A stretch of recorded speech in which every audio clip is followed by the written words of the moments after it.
However much work you put into cleaning things, it never seems to take long for them to get dirty again. And keeping things clean can be hard if your left hand doesn't know what your right foot's doing.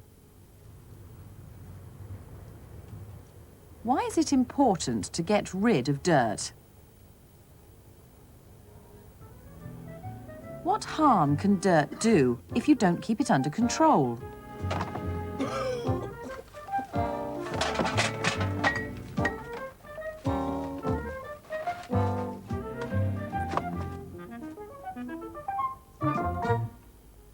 Why do you think toilets need special attention?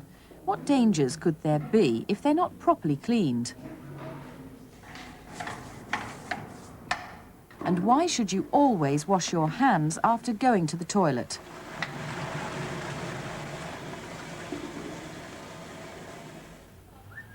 What extra cleaning problems might pets give you?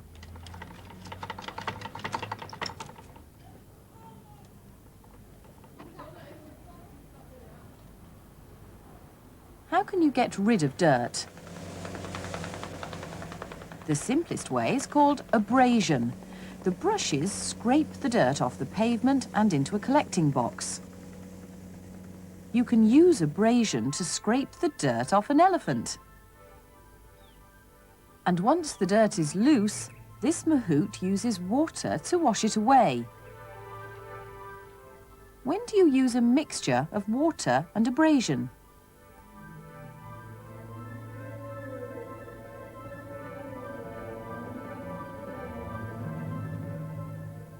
Water on its own may not remove all the dirt.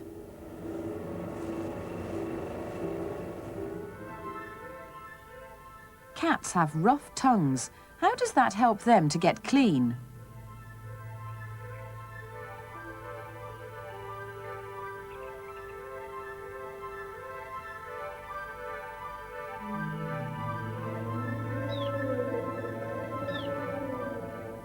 How else do animals keep themselves clean?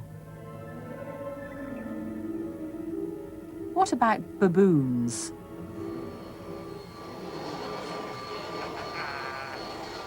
Vacuum cleaners use brushes to loosen the dirt and suction to lift it into the collection bag.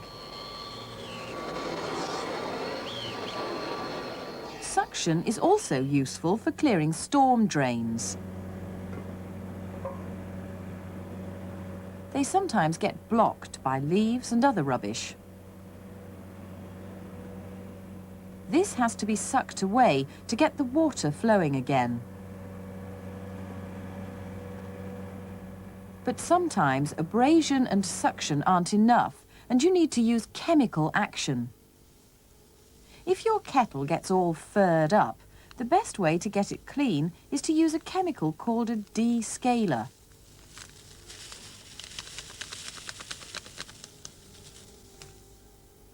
How do you think this works?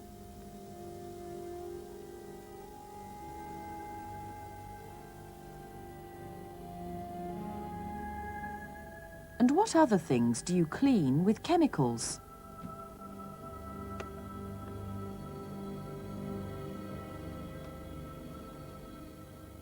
Chemicals can be used for protection too.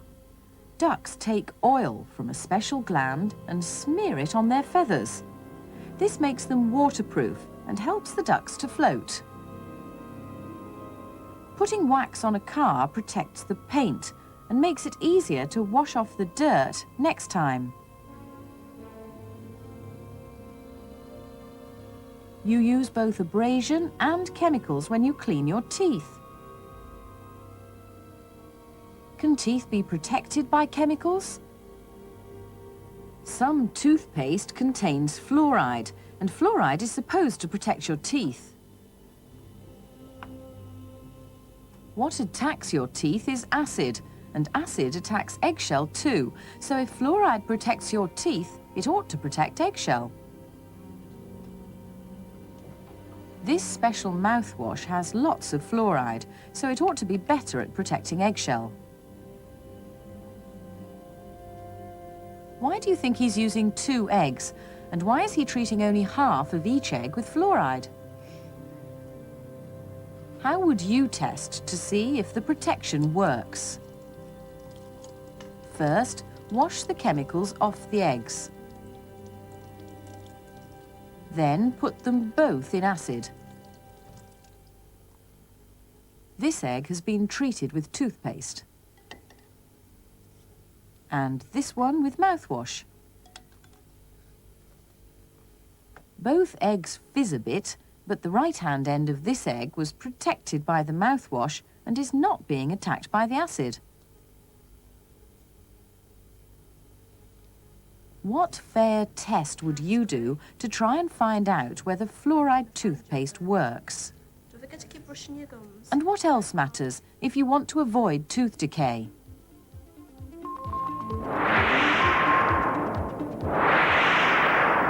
When you're trying to get things clean, you have to decide what sort of cleaner to use. Do you have to use a different cleaner for every job, or can you use one cleaner for everything?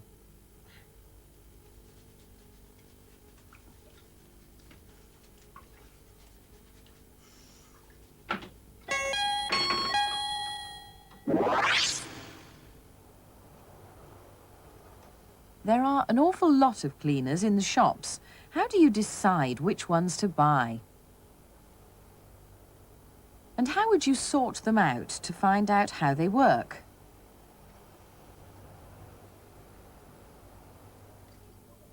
These scientists are looking at the action of different cleaners, like abrasives.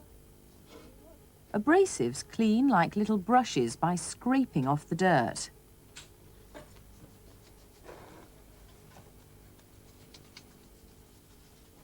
How would you decide which ones work best? And how would you make sure they didn't scratch the surfaces they were meant to be cleaning?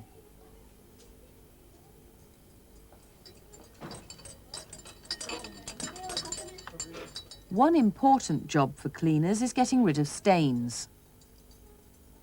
These scientists are trying out 4 different cleaners. First, hot water on its own. Next, washing powder. Third, washing up liquid. And fourth, bleach. Is this a fair test? And which will give the best results?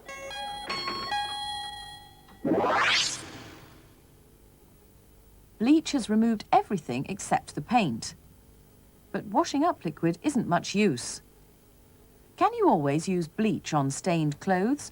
Or would it be safer to use washing powder, which is quite good at getting rid of stains? Hot water alone is no use, so how do these other cleaners work?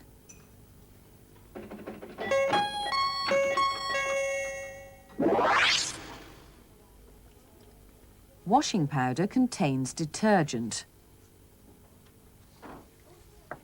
Shake a cleaner up with water, and if the cleaner contains detergent, then what you'll get is froth.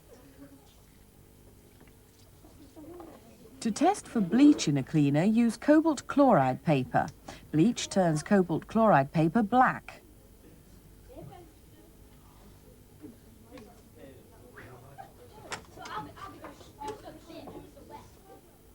To test for abrasive grit in a cleaner, you need a nitty-gritty test. First, mix it thoroughly with a solvent. Second, filter the mixture. If there's grit in the cleaner, you'll get grit in the filter paper.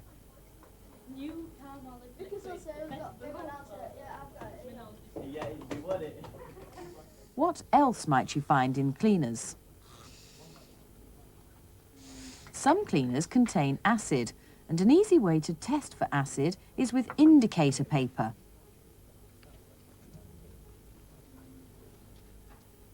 Many cleaners have warnings on the back. What useful information could you get from these warning labels? Flash liquid. When you know what's in all the cleaners, then you can sort them out into groups. Hand cleaner. How would you do it? How would you decide what groups to make? And which cleaners would you put in each group? A window in plus.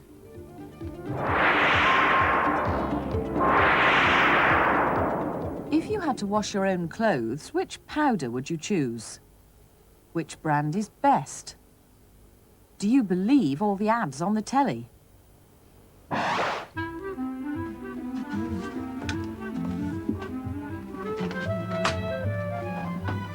I know your problem.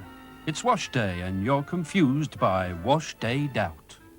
You don't know which way to turn to get your wash clean, the way you want it. Really confident clean. But now there's Super Clean, the powder for the 21st century. At only twice the price of ordinary washing powders, Super Clean is our gift to the special few who know what clean means. Super Clean is the total laundry support system in a box. Woolens, synthetics, colours, whites, hot water, cold water, hard or soft. No matter what your problem, Super Clean's your answer. Plus, total fabric saturation, a revolutionary concept in wash day care. You'll know what clean really means when you wash with Super Clean. Super Clean not only makes your wash cleaner, whiter and brighter, but also reduces the need for tiresome ironing. That's right. You'll certainly do a lot less ironing with Super Clean.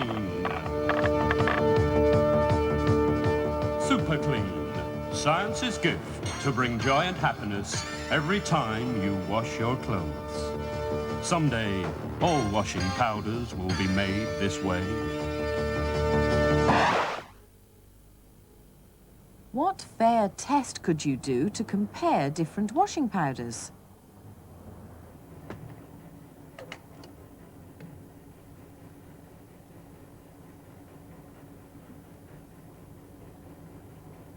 These scientists are using special test strips with identical stains on them. And they're trying to find out whether new Super Clean is better than another well-known brand of washing powder, but they don't know which one is A and which one is B.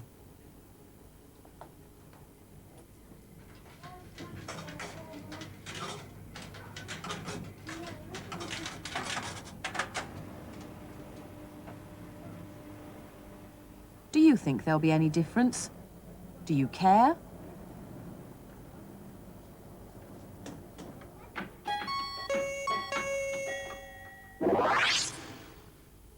Can you tell which strip was washed in new Super Clean?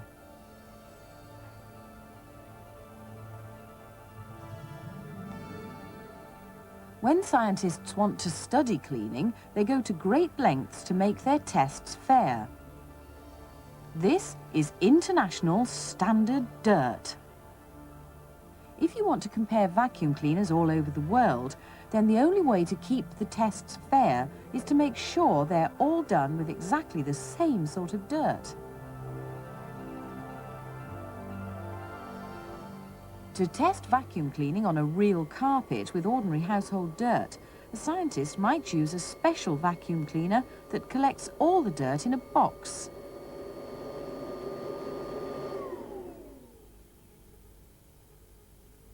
Suppose you wanted to compare ordinary vacuum cleaners. How would you set up a fair test to find out which was best?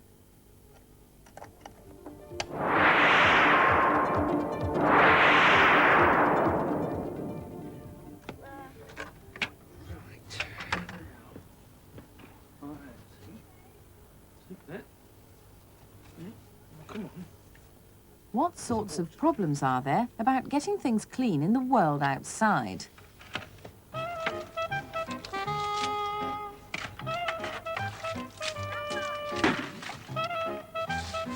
What sort of dirt might you have to deal with? What types of cleaners can you use to lift it? And once the dirt has been lifted, how can you get rid of it?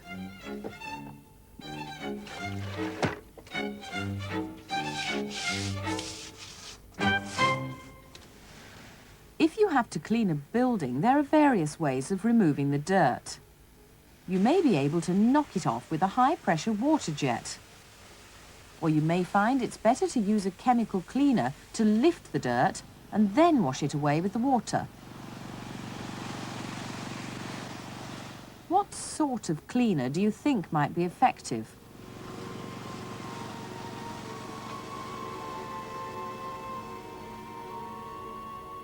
Ships sometimes spill oil into the sea. This can make a terrible mess of the coastline.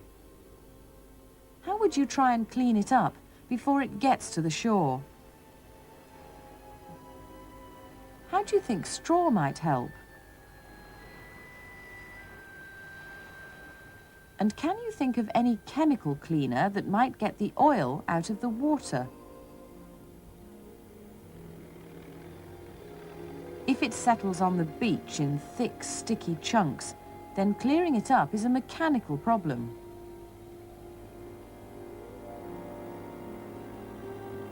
But it can be much worse when it's floating about in the water because of the damage it does to wildlife. How would you try to clean birds that are all glued up with sticky oil?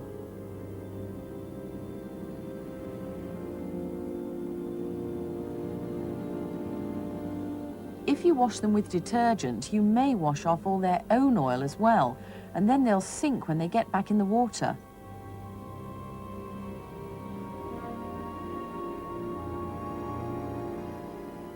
Oil pollution is a serious problem, but some coastlines are polluted by stuff that's much more frightening. This place uses radioactive material.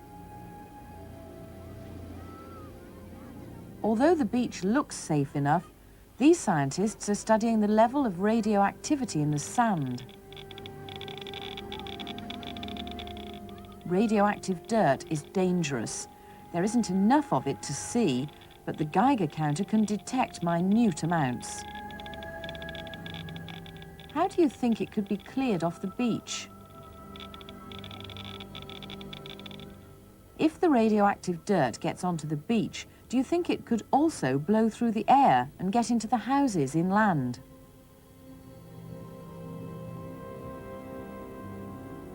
This scientist is collecting the vacuum cleaner bag to check. Can you think why?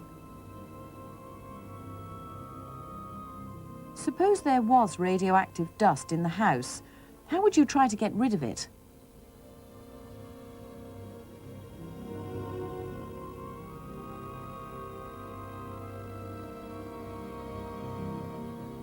Round the edges of your teeth, there's stuff called plaque.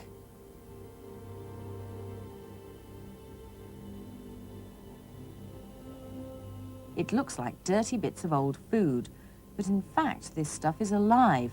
Plaque is a kind of microbeast. Look under the microscope and you can see the microbeasts wiggling about. Plaque feeds on sugar and makes acid. It's the acid that rots your teeth. You can't get rid of plaque, but what you can do is cut down the sugar it feeds on. So, why is it important to brush your teeth? How could you find out what's the most effective method of brushing? And what shouldn't you eat if you want to avoid tooth decay?